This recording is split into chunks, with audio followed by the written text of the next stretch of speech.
Thank you so much. That was a blessing.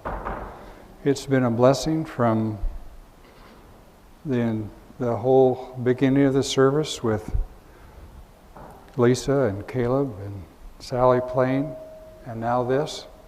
We have been blessed. Music is a big part of service. Maybe one of the most important part of the services. So I hope you were blessed by that. It's good to see each of you. Some of you, since we've been gone all summer, we haven't seen some of you, and some of you have been gone, so it's good to see you again. I'm basing what I'm speaking on from the book of Ephesians. I know we had that for our Sabbath school lesson this past quarter, or this current quarter. Ephesians happens to be my favorite book of the Bible, closely followed by Romans. But we're going to look at Ephesians chapter 4, just a few verses, beginning with verse 7. We're going to look at verses 7 through 11 this morning. Ephesians 4, verse 7. I think, in my opinion, this is the summation of the whole book of Ephesians. It actually could be almost the summation of the whole Bible. What it says, Ephesians 4:7, but unto every one of us is given grace according to the measure of the gift of Christ. Grace. Grace given according to the measure of the gift of Christ. What is the gift of Christ? How can you put a number to that, so to speak? You can't. The measure of the gift of Christ is infinite. It's unspeakable. It's beyond our imagination. You know, the gift of grace, well, Ephesians 2:8 says, "For by grace are you saved through faith." So we have to have faith in what has already been done and provided for us. Sister White tries to give us an explanation, so to speak. I'm struggling for the right word there. An illustration, there you go. An illustration of the amount of the gift of Christ is found in Steps of Christ, page 68. She said, "In the matchless gift of His Son, God has encircled the whole world with an atmosphere of grace as real as the air which circulates around the globe." Well, as we know, from ground level up, our atmosphere goes 33,000 feet. And she says that the grace that has been given to us is as abundant and real as that air which encircles our globe. Amazing grace. Verse 8.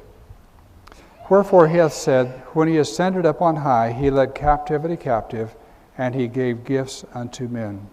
Yes, indeed, Jesus did lead captivity captive because He conquered Satan. He achieved what He did by verses, it says, verse 8 and 10, "Wherefore He hath said, when He ascended up on high, He led captivity captive and gave gifts unto men. Now that He ascended, what is it but that He also descended first into the lower parts of the earth? He that descendeth is also the same that ascended up into heaven, far above all heavens, that He might fill all things." Jesus achieved what He did by descending to this earth, dying a death like none of us will ever have to suffer. Jesus died a death that even the wicked are not going to experience. Jesus' death was a death that He felt like was going to separate Him from His Father forever. He did not realize there in Gethsemane that He would rise again and He would be with His Father. He felt that this was a separation that was going to be eternal. The wicked someday They will experience that separation. They will experience an agony when they see what they have lost. But even more so will those of God's people who have turned away. They've turned away. They've turned their backs. They haven't followed Jesus in his instruction to them. Not only by grace are we be saved, but it's as we work for others. It will. I can't begin to imagine the agony that will be wrenched from their lips on that day if they do not choose to follow the path of life of service with Jesus. Verse 10 says that Jesus descended so that he might ascend and fill all things. Well, those three words there, fill all things. To me, I think that fill all things is in reference to the spots that Satan and his angels vacated when they left heaven. Those are the fill all things that is being spoken of here. Those spots will be filled by you and I and the rest of the saved. Verse 11, and he gave some apostles, some prophets, some evangelists, some pastors, and teachers. Well, I don't know if you've noticed in that text there, but every one of those gifts involve working for others. We are not saved by ourselves. In Luke chapter 12, verses 16 to 21, Jesus tells the story of a very successful farmer. Well, this farmer, Jesus calls him a rich man, and he wasn't just successful this year, he was successful year after year. Evidently, this man had very fertile soil, and he had good farming practices, and he reaped abundantly. Well, it would seem that not only was he consistent in his farming practices, but he was also consistent in his management practices of what he did with his produce. This year, he even got more than normal. He got more than normal, and he said, I'm going to tear down my barns, I'm going to build bigger barns, and I'm going to say to myself, sit back and relax. This is going to be good. He didn't realize that this was his last night on earth, and he wasn't going to take any of it with him. You know, there's nothing wrong with being a farmer, and there's nothing wrong with being rich. But if we are rich because we have hoarded all of God's blessings to ourselves and did not notice and provide for those who have less, there will be a price to pay. In Matthew chapter 25, familiar passage, Matthew 25, verses 34 through 36. It's a little long, but I'm going to read it. You all know it anyway, but here we go. Then shall the king say unto them on his right hand, Come, ye blessed of my Father, inherit the kingdom prepared for you from the foundation of the world. For I was a-hungered, and you gave me meat. I was thirsty, and you gave me drink. I was a stranger, and you took me in. Naked, and you clothed me. I was sick, and you visited me. I was in prison, and you came unto me. Then shall the righteous answer him, saying, Lord, when saw we a-hungered, and fed thee, or thirsty, and gave thee drink? When saw we thee a stranger, and took thee in, naked, or clothed thee? Or when saw we thee sick, or in prison, and came unto thee?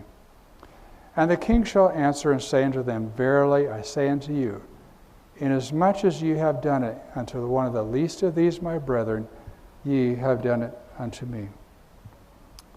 So, if you're not a farmer, neither are you on that list of Ephesians 4:11, being an apostle, a prophet, pastor, teacher. So now what? What would that do for somebody like me, at least? Well, there's another story. It's found in 2 Kings chapter 4, verses 1 through 8. Actually, if you ever want to be encouraged, take your Bible and read those first few chapters of 2 Kings. Amazing stories there. But this is one of them. It's a story about a widow. She was a widow of one of the sons of the prophets, and when her husband died, he left them heavily in debt. Their creditor came to the widow, and was going to take her 2 sons and sell them into slavery to pay that debt. This widow went to the prophet Elisha and asked him what it was that she could do. The prophet asked her, "What do you have in your hand? What is it that you have?" And she said, "I only have a small pot of oil." He says, "That's fine. You go back home, tell your sons to go out to the village and borrow every available vessel." They did. There wasn't an empty pot. There wasn't an empty pitcher. There wasn't an empty anything that was not inside that widow's house before they quit. And then Elisha says, "Take your small pot of oil and fill those vessels." And she did. Then Elisha said, "Go sell that oil, pay off your debt, and live off the rest." That small pot of oil filled all those vessels. What is it that she had in her hand?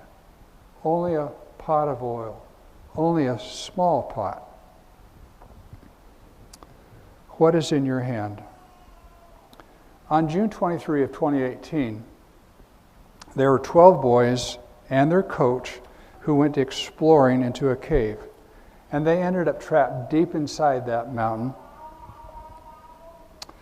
What happened over the next 2 weeks was a very remarkable story of friendship, human endurance, and lengths that some people will go to save somebody else's children.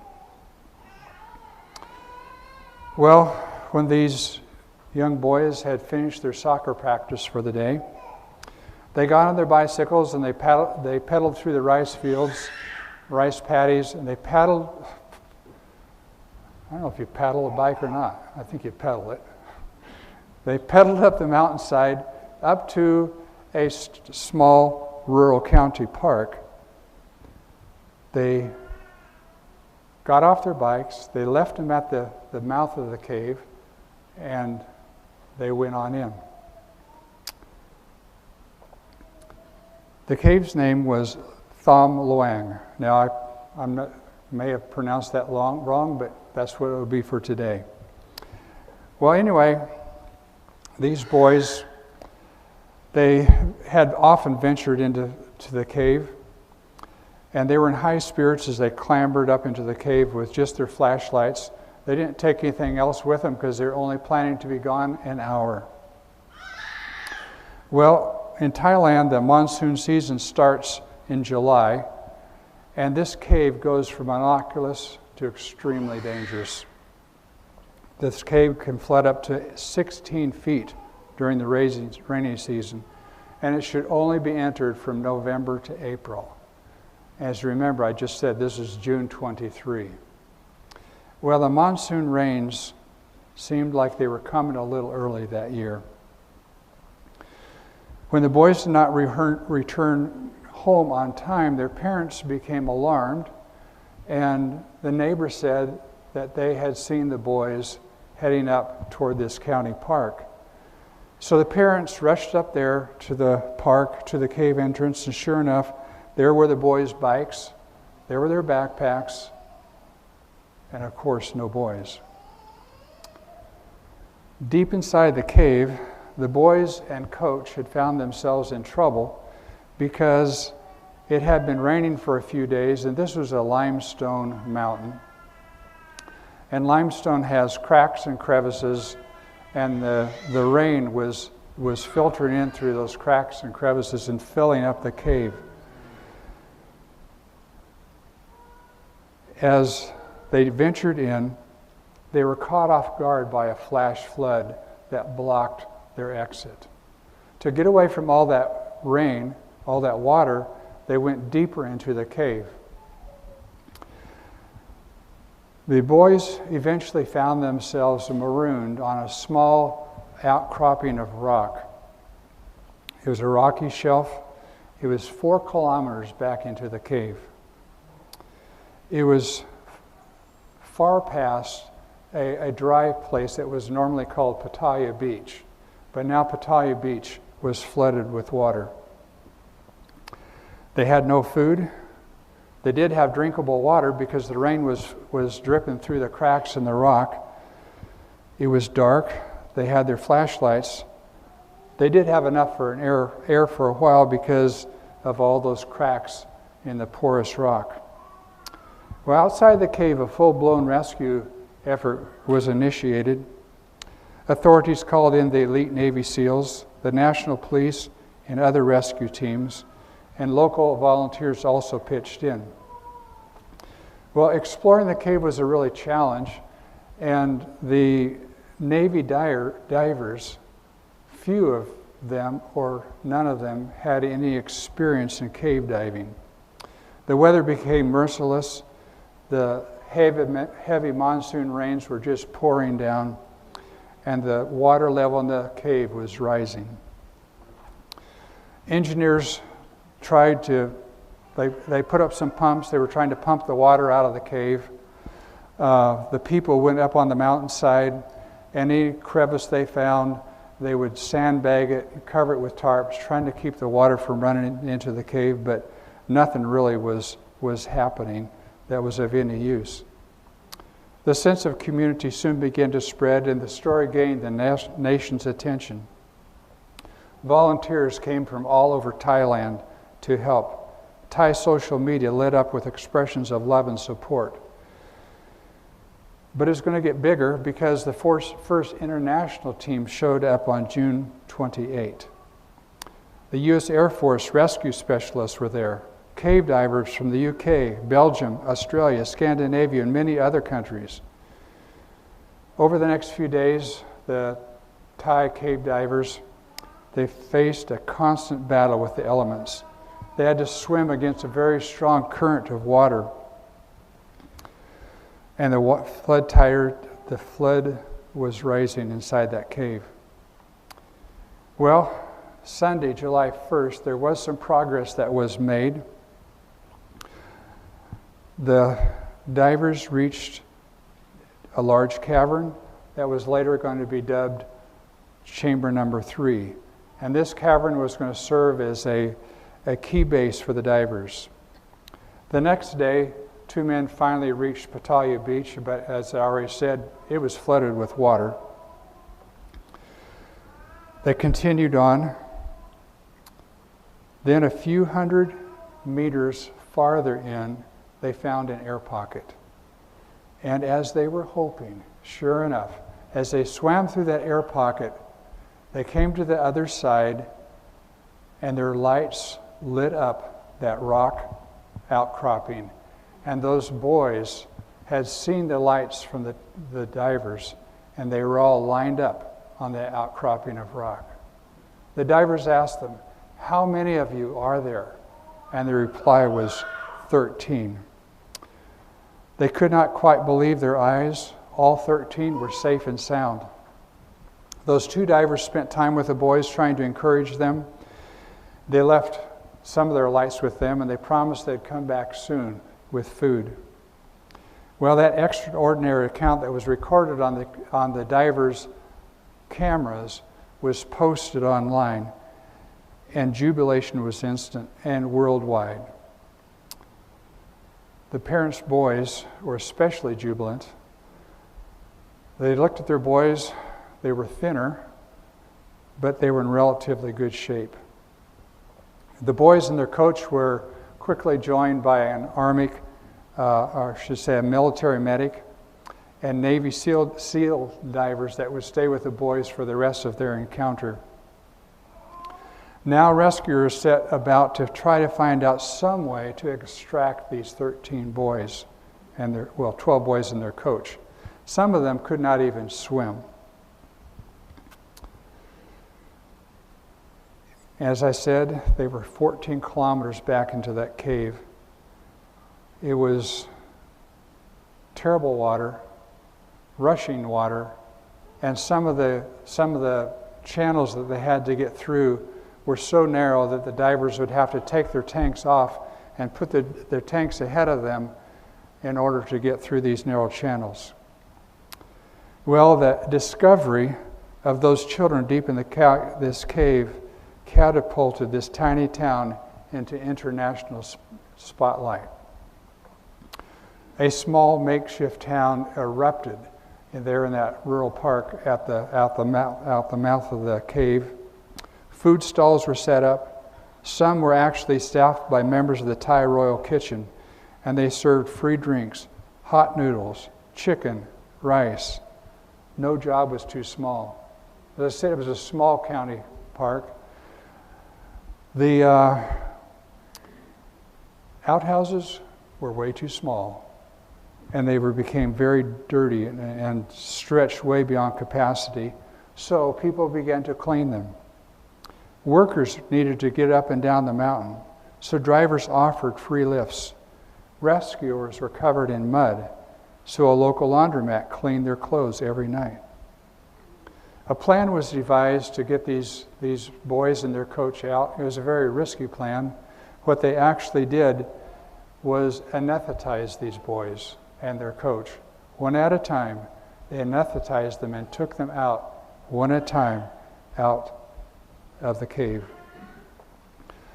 As risky as it was, they had to proceed because normally our oxygen level is 21%.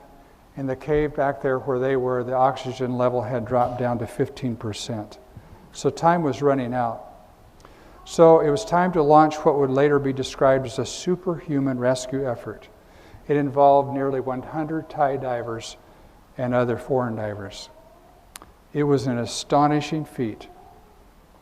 But after 2 weeks, the boys and their coach were out, safe and sound. Many had expected this story to end in tragedy, but instead it became a story of hope.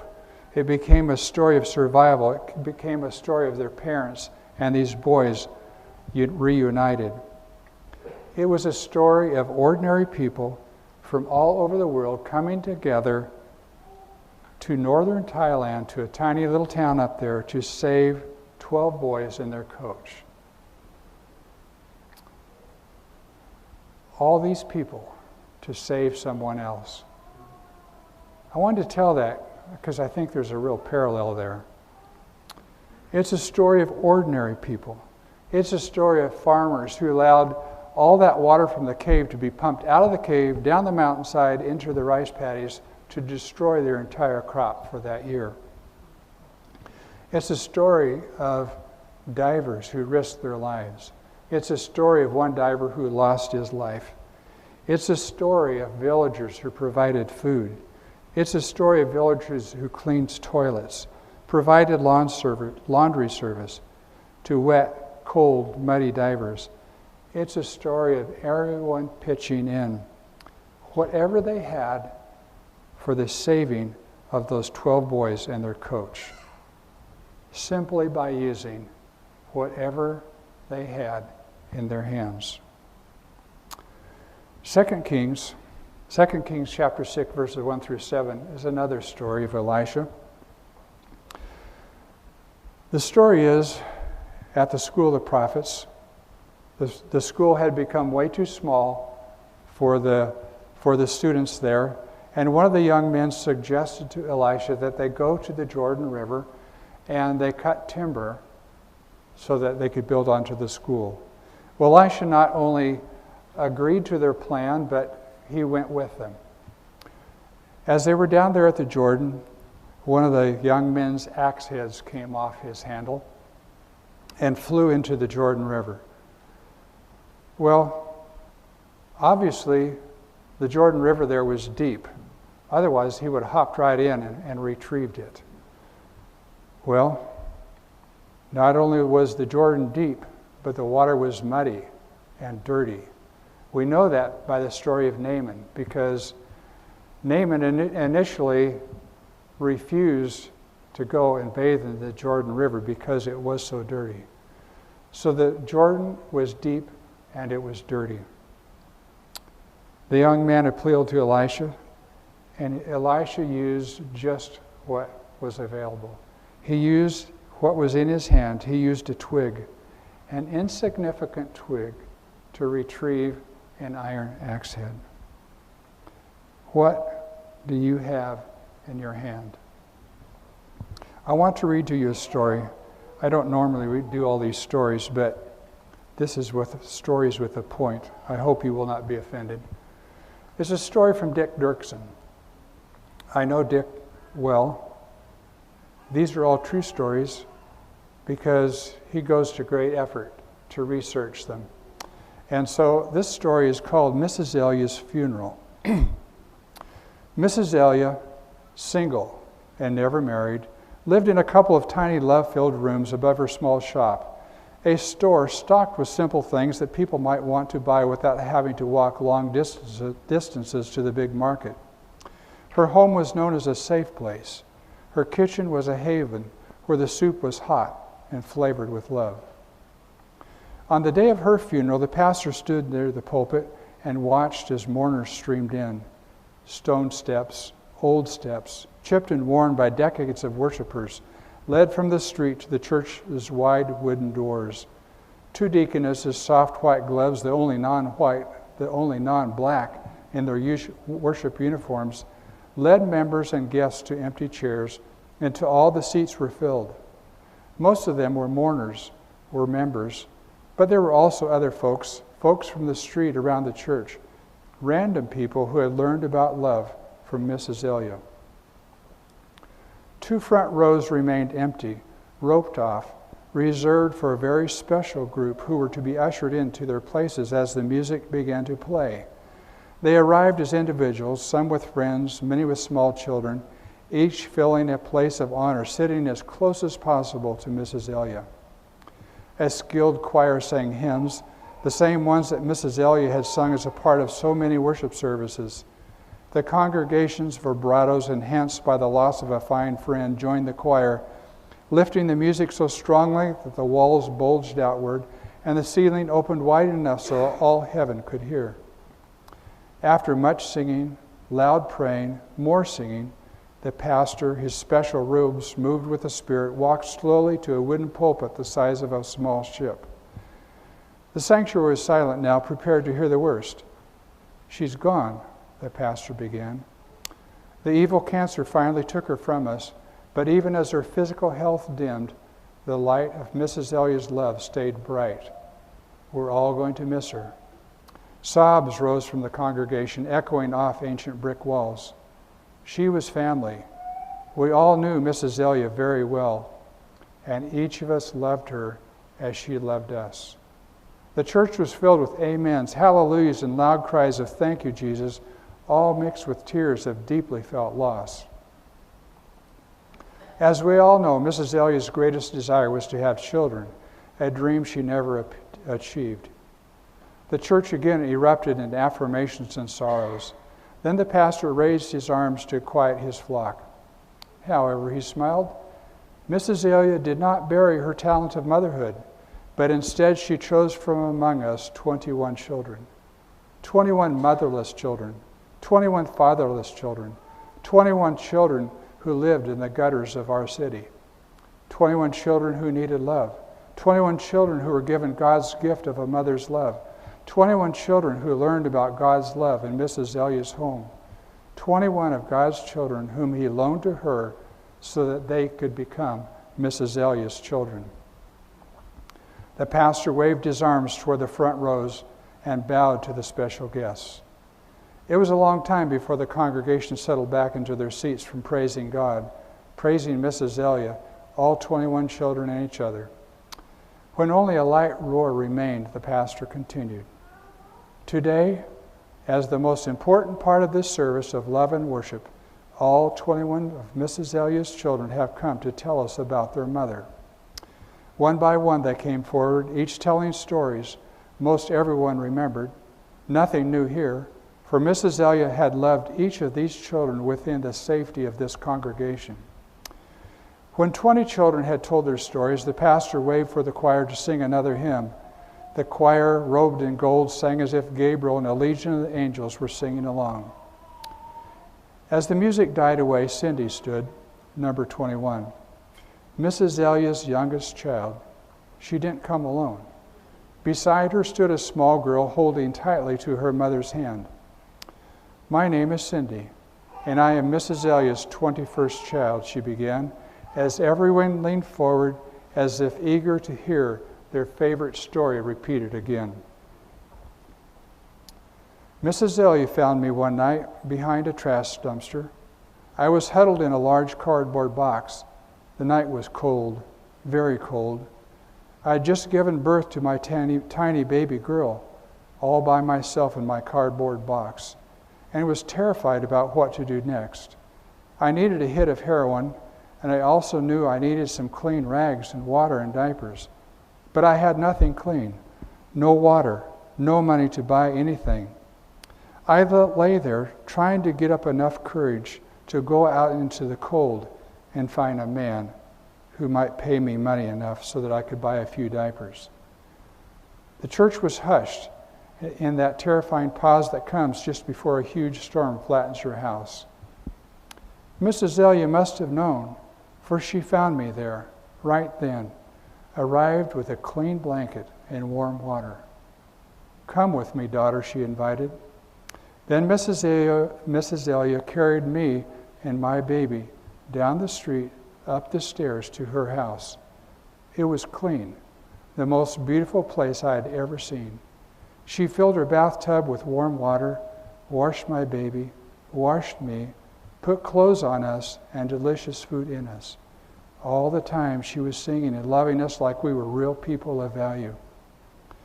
It is likely that everyone in the church was crying as Cindy spoke, everyone reviewing their own stories of Mrs. Elia's determined love. It took time, Cindy finally continued, but Mrs. Elia finally helped me to get off of heroin, worked with me every day so my baby could grow up to be a normal, happy, healthy girl. Everyone smiled at the special little hug Cindy gave her daughter right then. Mrs. Elia helped me get a real education and cared for my daughter while I took classes. She helped me to get a decent job here in town, and every day she taught me about Jesus and helped me to become part of this, our church family. No, Mrs. Elia did not have any children, but I, number 21, am her luckiest daughter. The church erupted with joy, everyone raising their arms in praise, everyone shouting hallelujah, and everyone singing Amazing Grace louder than it had ever been sung before. Mrs. Elia never had any children, the pastor said, but her heavenly mansion will be overflowing with family. Ephesians chapter 4, verse 8. When Jesus ascended upon high, he led captivity captive. Yes, indeed, Satan is defeated. Jesus is the winner. Jesus has provided us the opportunity and every possible means for us to be saved. We may not be called to be a prophet or an evangelist or a pastor or a teacher, but we may accept Jesus' provision for us. We may serve Jesus in the person of others. We may not have much, but simply by using what he has placed in our hands. Psalm 112:9. Speaking of the righteous, he says, "He has dispersed abroad, he has given to the poor, his righteousness endures forever." Acts of the Apostles 3:44. Spiritual prosperity is closely bound up with Christian liberality. You know, we don't need to go over to the Holy Land. We don't need to go to the seaside or Nazareth or Capernaum or Bethany. We're told in Desire of Ages 6:40, we shall find his footprints beside the sickbed, in the hovels of poverty, in the crowded alleys of the great city. All we have been asked to do is use what he has placed in our hands for the serving of others. If you would join with me, we'll sing our closing song.